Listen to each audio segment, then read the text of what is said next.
નમસ્કાર દર્શક મિત્રો, પ્લેગ્રાઉન્ડ ધ સ્પોર્ટ્સ શોમાં આપ સૌનું હાર્દિક સ્વાગત છે. મિત્રો, આમ તો આપણે રોજે રોજ દરેક રમતના ખેલાડીઓ સાથે વાતચીત કરતા હોઈએ છીએ. ક્યાંક એમના અનુભવો આપણે જાણીએ છીએ, ક્યાંક રોમાંચક વાતો આપણે સાંભળીએ છીએ, પડતી એ લોકોને તકલીફો આપણે સાંભળીએ છીએ. કારણ કે જ્યાં સુધી રમત જગત યથાવત કામ કરતું નથી થયું ત્યાં સુધી આપણી પાસે એક તક છે કે આ બધા ખેલાડીઓને આપણે મળીએ. આજે પેરા બેડમિન્ટનની વાત કરવી છે. પારુલ પરમાર અને પલક કોહલી આ બે ખેલાડીઓ મારી સાથે જોડાવાના હતા. અત્યારે પલક મારી સાથે જોડાયેલા છે, પારુલબેન જોડાવાના બાકી છે. આપણે આ કાર્યક્રમની શરૂઆત કરીશું पलक थी. पलक, सबसे पहले तो आपका हार्दिक स्वागत है इस कार्यक्रम में. देखिए, जैसे पारुल जी आएंगे हम डेफिनेटली उनके साथ जुड़ेंगे, लेकिन अगर वो नहीं है तब तक हम आपसे बात करना चाहेंगे. आप ये बताएं, अभी 12वीं कक्षा में आप पढ़ रही हैं और जिस तरह से आप बैडमिंटन को कैरी कर रही है, ऐसा लगता है कि कहीं बहुत ही बड़ी ऊंचाई तक मीन्स जाना चाहती है आप इस तरह से, क्योंकि ये आपकी एज जो है अभी जो मीन्स आप 12th में है और अभी तक इंटरनेशनल लेवल के ऊपर भी आपको एक्सपोजर काफ़ी मिल चुका है.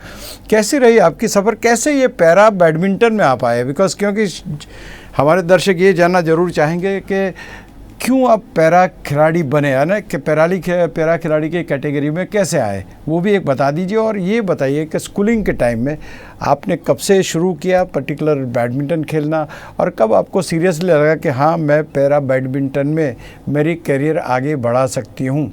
जी पलक. जी बिल्कुल. जैसे कि आपने मेरे से पूछा कि मैंने पैरा बैडमिंटन कैसे खेलना चालू करा, एक्चुअली इसके पीछे एक स्टोरी है कि मैंने क्यों चुना ये स्पोर्ट्स और मैंने क्यों पैरा बैडमिंटन मेरे दिमाग में कैसे आया और मैंने शुरुआत करा अपना इसमें सफर. एक्चुअली ये 2016 की बात है और ये नवंबर का महीना चल रहा होगा. तो मैं एक मॉल गई थी अपनी मम्मा अपने भाई के साथ और हम वापस अपनी गाड़ी के रास्ते पे जा ही रहे थे कि मेरे को उस समय एक व्यक्ति मिले और उन्होंने मेरे से पूछा कि तुम्हारी बाजू को क्या हुआ है. तो मैं बहुत फेमिलियर थी एक सवाल से, तो मैंने बताया कि ये मेरा बाय बर्थ है. और फिर उन्होंने मुझसे पूछा कि आपको क्या पैरा स्पोर्ट्स के बारे में मालूम है. तो हम लोग को कुछ हमारे लिए बहुत नया था वो वर्ड सुनना कि पैरा स्पोर्ट्स भी कुछ होता है. तो उन्होंने स्पेसिफिकली बताया कि वो पैरा बैडमिंटन कराते हैं और उन्होंने पूरा पैरा बैडमिंटन का डिटेल दिया और अपना ट्रेनिंग के बारे में बताया पैरा बैडमिंटन का. तो उस टाइम पे बहुत नई चीज थी हम मेरे लिए भी और मेरे पेरेंट्स के लिए भी. तो हम लोगों ने इतना ध्यान नहीं दिया क्योंकि अक्सर जितने भी हैंडीकैप बच्चे होते हैं, अक्सर हम लोग को यही सुनने को मिलता है कि स्पोर्ट्स हमारे लिए बना नहीं है. तो हमारे लिए बेहतर रहेगा कि हम पढ़ाई पर ही अपना ध्यान दें एंड वही एक रास्ता है जो जहाँ पे हम अपना फ्यूचर देख सकते हैं, अपना कैरियर देख सकते हैं. तो ऐसे इतना बात हुआ तो उन्होंने अपना डिटेल दिया, उन्होंने अपना कांटेक्ट दिया. मेरी मदर का तब फोन रह गया था कार में, तो उन्होंने एक पेपर में उनका कांटेक्ट लिख दिया और वो अपने रास्ते चले गए और हम लोग भी अपने रास्ते चल पड़े. उसके बाद क्या हुआ, मेरे साथ एक स्कूल में एक इंसिडेंट हुआ था. उसमें हम लोग सब एक गेम के ट्रायल्स के लिए जा रहे थे. तो हम लोग एक लाइन में ही खड़े थे, हम मेरी और मेरी सारी फ्रेंड्स और सब कुछ. और वो एक हैंडबॉल एक नई गेम आई थी हमारे स्कूल में. तो सब बहुत इंटरेस्टेड थे उस गेम को ज्वाइन करने में और सब कुछ करने में. तो हम लोग ऐसे ही खड़े थे, अभी कुछ भी शुरुआत नहीं हुआ था. इतने में मेरी एक टीचर ने मेरे को साइड पे बुलाया और उन्होंने मेरे को कहा कि तुम्हारे लिए ना ये खेल खेलना बहुत दिक्कत देगा कि तुम्हारा एक है और तुम्हारे को अगर चोट वोट लग गई तो बहुत दिक्कत देगा. तो बेहतर है कि तुम अपना पढ़ाई पर ही ध्यान दो और फर्दर ऐसे लोगों के लिए बहुत डिग्रीज वगैरह में आप लोगों का एक कोटा वगैरह होता है. तो आप पढ़ाई करेंगे तो आप ज्यादा अपनी जिंदगी में सफल हो पाएंगे. तो इतना हुआ, पर मैंने ये चीज स्वीकार नहीं की. तो फिर मैंने यही सोचा कि मेरे को वो बातें याद आ रही थी कि हाँ, मैं कुछ कर सकती हूँ. क्योंकि जब वो मैं व्यक्ति से मिली थी तो उन्होंने ये बोला था कि इसका एज बहुत छोटा है, अगर ये अभी इंडल्ज होगी किसी भी गेम में तो ये बहुत अपना फ्यूचर बहुत ब्राइट कर सकती है. तो मैं ये भी चाहूंगा कि क्यों आपने बैडमिंटन चुना? वो उसकी कोई खास वजह थी, क्योंकि आपको बाय बर्थ ये प्रॉब्लम था, तो शायद आपने सोचा होगा कि क्रिकेट या तो और कोई गेम में, क्योंकि हर हर अगर यहाँ देखा जाए तो आज हर एक स्पोर्ट्स में पैरा स्पोर्ट्स खेला जा रहा है और बहुत ही हुँ, अच्छी तरह से खेला जा रहा है। तो इस वक़्त बिल्कुल। जब आपने ये टेकअप किया, तो did you ever thought that you will go to tennis और you will go to cricket? Why badminton? Was that some passion after it? नहीं, एक्चुअली मैं तो मेरी फैमिली में कोई स्पोर्ट्स खेलता नहीं है प्रोफेशनली। तो ओके। मेरे को जस्ट जो मैं आप मानोगे जो मेरे को व्यक्ति जो मिले थे उस समय पे, हुँ, हुँ। उन्होंने मेरे को बैडमिंटन ही रेफर किया था। ओके। एंड मेरे को बाद में पता चला जब मैंने बैडमिंटन खेलने का सोचा तो मेरे माइंड में वो गेम क्लिक थी कि उन्होंने बोला है तो मैं कर सकती हूँ।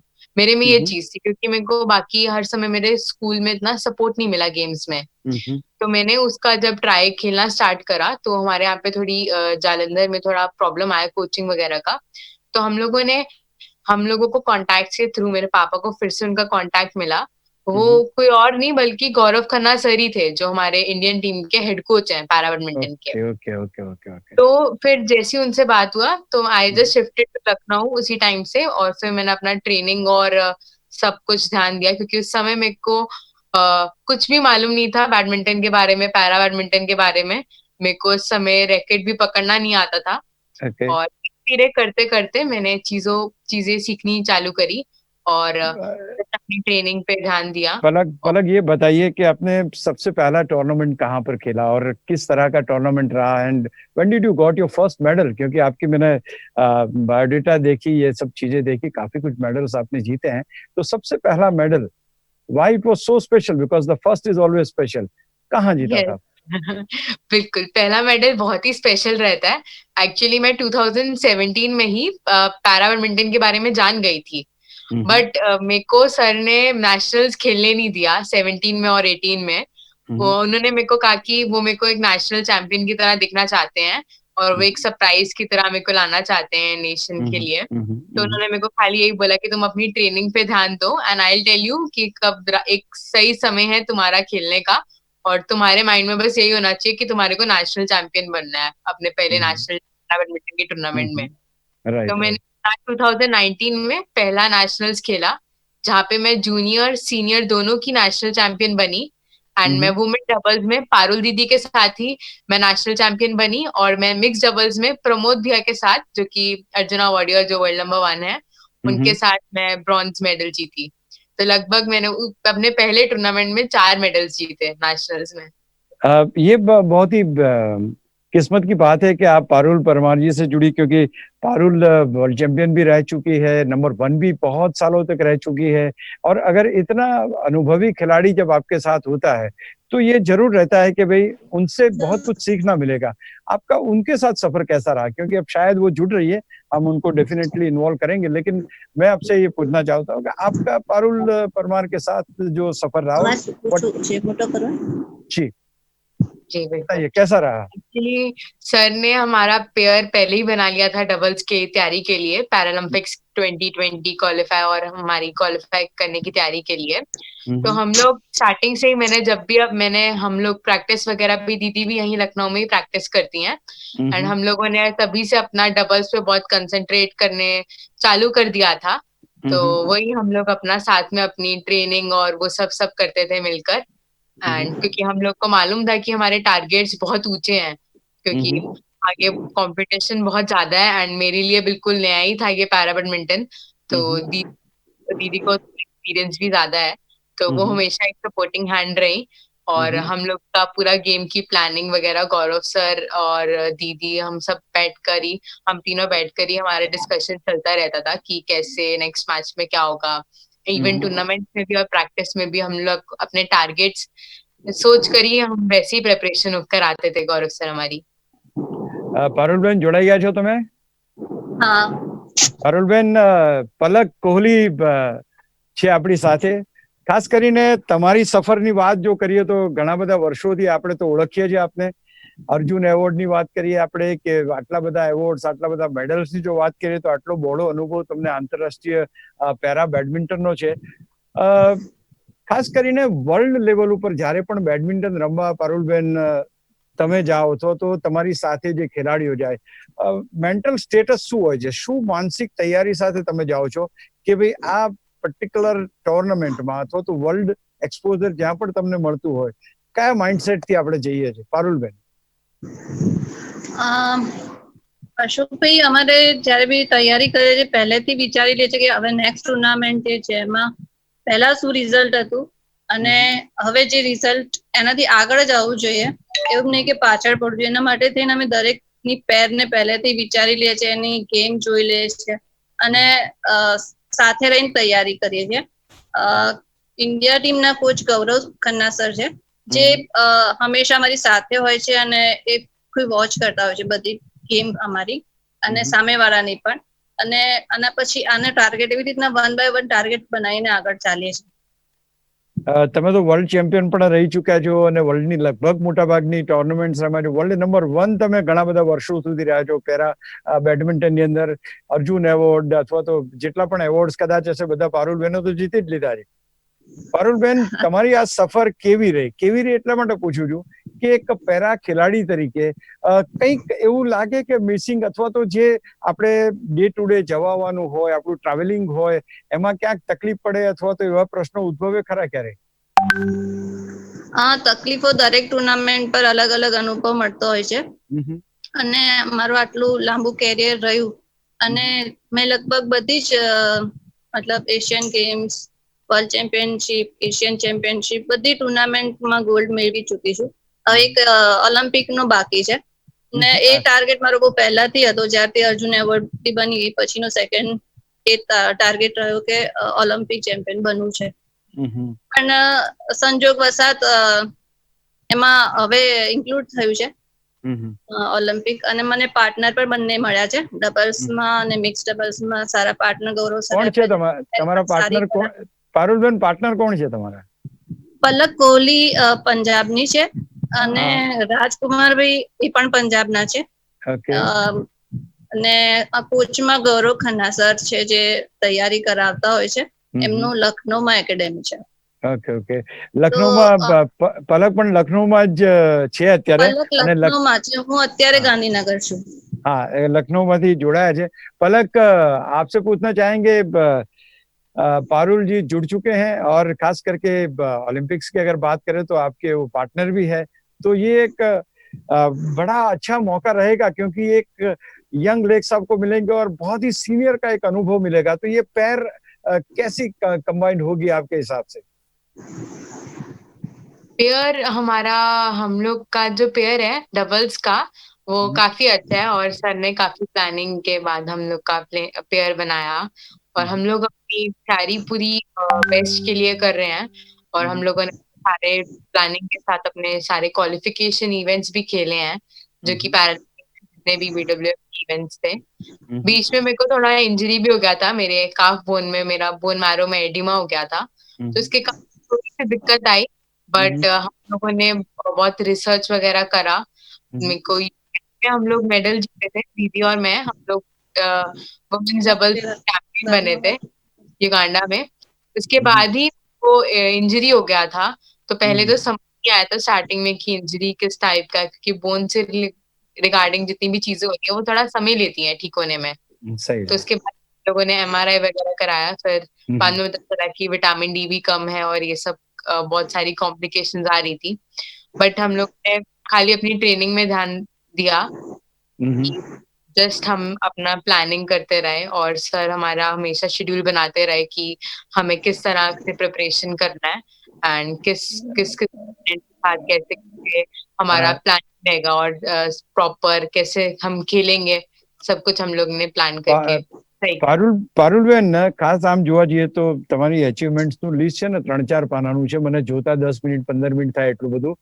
ટેલ મી, તમારી જે નેશનલ મીન્સ કે આપણી જે ભારતની અંદરની સફર છે અને જે ઇન્ટરનેશનલ સફર છે, આ બેમાં તમને શું બેઝિક ડિફરન્સ જોવા મળ્યો? અહીંના જે ખેલાડીઓ સાથે તમે રમો છો એ તો ડેફિનેટલી તમે જ જીતતા હશો, પણ બહારની જો આપણે વાત કરીએ તો ઇન્ટરનેશનલ લેવલ ઉપર જે તમારું એક્સપોઝર મળ્યું હતું, તો જેટલી ટુર્નામેન્ટ તમે રમ્યા અત્યાર સુધી, લગભગ 15, 20, 25 ટુર્નામેન્ટો તમે રમ્યા છો અને લગભગ બધે ગોલ્ડ જીત્યો છે, ત્યાં આગળ કેવું ભારતનું જે એક નામ છે કેટલું મજબૂતીથી પેરા બેડમિન્ટનમાં લેવાય છે પારુલબેન?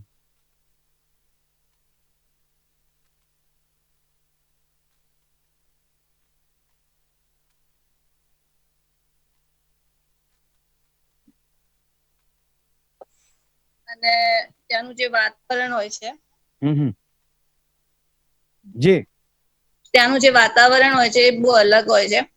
જેમ આપણે ભારતમાં જેટલું ઇઝીલી આપણે વર્તતા હોઈએ, કરતા હોઈએ, એટલું ત્યાં નથી પડતું. અને એક ટુર્નામેન્ટ નું મગજ ઉપર એને પણ આપણે કંટ્રોલ કરવાનું હોય છે કે આના પછીની આ ટુર્નામેન્ટ છે, એને માટે પહેલેથી આપણે અહીંયા આગળ શું રિઝલ્ટ આવ્યું, કેટલા પોઈન્ટ્સ થયા, અને હવે જે આવ્યું છે એમાં ઘણી વખત બધી વસ્તુઓ અસર કરતી હોય છે. સાયકોલોજીકલી પણ ઘણી વખત અસર થતી હોય છે. આપણે સારું રમતા હોઈએ પણ ઘણી વખત એક ગેમ વખતે આપણે સારું નથી રમી શકતા, જેને આપણે આરામથી હરાઈ શકતા હોય છે. ઘણી બધી વસ્તુઓ છે જે આગલા દિવસનું આપણને નડતું બી હોય છે. ઇન્ટરનેશનલ ટુર્નામેન્ટમાં બહુ જ ધ્યાન રાખવું પડે. પારુલબેન, માનસી જોશી સાથે તમારી ટુર્નામેન્ટ થઈ, Mansi Joshi became the champion. એ પર્ટિક્યુલર તમારા બંનેની મેચ કેવી રહી? અમારી મેચ સારી, એની તૈયારી ખૂબ સારી કહેવાય, કારણ કે એ ખરેખર એક પગ એનો એમ્પ્યુટી છે, અને તેમ છતાંય મારી સાથે આટલું સારું કર્યું, એના માટે ખૂબ સારી અચીવમેન્ટ છે. અને હું કહીશ કે દરેક છોકરીઓ પણ જે લોકો માટે મોટિવેશન છે, મને ખુદને પણ એનાથી ઘણું સારું મોટિવેશન મળે છે. પણ એવું નથી કે એને જીતી ગયા અને પછી પેરુમાં હું એને હરાવી દીધું હતું. એટલે હમણાં જે લાસ્ટ ટુર્નામેન્ટ થઈ એમાં તો દરેક વખતે સમય, સંજોગ, દરેક વખતે પરિસ્થિતિમાં આગળનો દિવસ છે એમ ઘણું મહત્વનું હોય છે. તમે પ્રોપર દરેક દિવસે માણસનું શરીર વ્યવસ્થિત સેમ જ હોય એવું જરૂરી નથી હોતું. पलक आपने એ પણ અસર કરે. पारुलबेन, एक मिनट, पलक आपने कौन सा इंटरनेशनल मैचेस खेले और कैसा रहा आपका प्रदर्शन? क्योंकि एक दो तो गोल्ड मेडल भी आपने जीते हैं, सिल्वर भी जीते हैं, ब्रॉन्ज भी जीता है, तो अब तक, क्योंकि बहुत ही छोटी उम्र में इंटरनेशनल लेवल तक आप पहुंचे हैं, कौन से अब तक के मेडल्स आपने जीते? इंटरनेशनल की मैं बात कर रहा हूँ, क्योंकि नेशनल पे तो आप ही आप है सब जगह पे, बताइए। जी बिल्कुल, जैसे इंटरनेशनल में अपना पैरा बैडमिंटन का सफर पिछले साल ही 2019 में स्टार्ट करा, और पहली बैडमिंटन इंटरनेशनल में मैंने गोल्ड मेडल जीता पारुल दीदी के साथ वुमेन डबल्स में, और सिल्वर मेडल जीता वुमेन सिंगल्स में। और फिर मैंने जापान पैरा बैडमिंटन इंटरनेशनल, जो कि हमारा एक पैरा इवेंट था 2019, वहां पे मैं और पारुल दीदी ने ब्रॉन्ज मेडल जीता वुमेन डबल्स में। के बाद मैंने पेरू में सिल्वर मेडल जीता वुमेन डबल्स में, जो कभी हमारा टूर्नामेंट हुआ है 2020 में, वहां पे अच्छा, मैंने अब ये मैं आखिरी सवाल शायद पूछ रहा हूँ, आपको पहले पलक पूछ लेता हूँ। ओलंपिक्स से आपके ऊपर बहुत ही आशाएं हैं भारत की, और जैसे कि पारुल इतने सीनियर खिलाड़ी है, तो ये पैर जबरदस्त प्रदर्शन करे, उसके लिए क्या तैयारियां आपने शुरू की है? बहुत ही शॉर्ट आंसर। हाँ, क्या सब are you getting my voice? चले पारुलबेन, કેવી તૈયારી છે? અમારી પહેલી પેર એવી હશે કે સૌથી નાની ઉંમરની છોકરી અને એ સૌથી મોટી ઉંમરની છોકરી બેની સાથે રહીને એક પેર બની રહી છે. આખા વર્લ્ડમાં કોઈની પણ પેર એ રીતની નથી. મતલબ એ 17 વર્ષની ને હું 46 ની, એટલે ઘણો ફરક છે અમારા બંને વચ્ચે. પણ એ છોકરી ખૂબ જ મહેનત કરી છે. હમણાં મતલબ 2-3 વર્ષમાં એને ઘણું બધું કવર કર્યું છે, અને અમારો ટાર્ગેટ એક જ છે કે અમે ઇન્ડિયાને ગોલ્ડ મેડલ અપાવીએ ડબલ્સમાં. તો અમે 1 by 1 અત્યારે સિલ્વર સુધી પહોંચ્યા છે, પણ આગળની જે બી ટુર્નામેન્ટ હતી સ્પેન હતી, પણ એ કેન્સલ થઈ ગઈ. હવે જે પણ થાય આગળનું તો ખબર નથી, કારણ કે ઓકે, ના બધું જે થશે સારું જ થશે. Thank you very much Palak અને પારુલબેન, thank you so much for joining me. ખૂબ ખૂબ આભાર આ બંનેનો. Palak, are you getting my voice? चले, शायद Palak is not able to contact. તો દોસ્તો ક્યાંક ને ક્યાંક એમ કહી શકાય કે પેરા ગેમ્સની અંદર પણ ભારત ખેલાડીઓ શાનદાર પ્રદર્શન કરે છે, મજબૂત ખેલાડીઓ છે.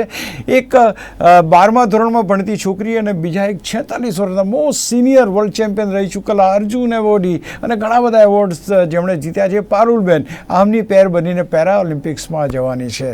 આપણે તો ડેફિનેટલી ઘણી બધી વાતો આપણે એમની સાથે કરી. આશા એ જ રાખીએ કે એ લોકો પણ ભારતને ગોલ્ડ મેડલ અપાવે. ફરી મળીએ, ત્યાં સુધી અશોક મિત્ર રજા આપશો. નમસ્કાર.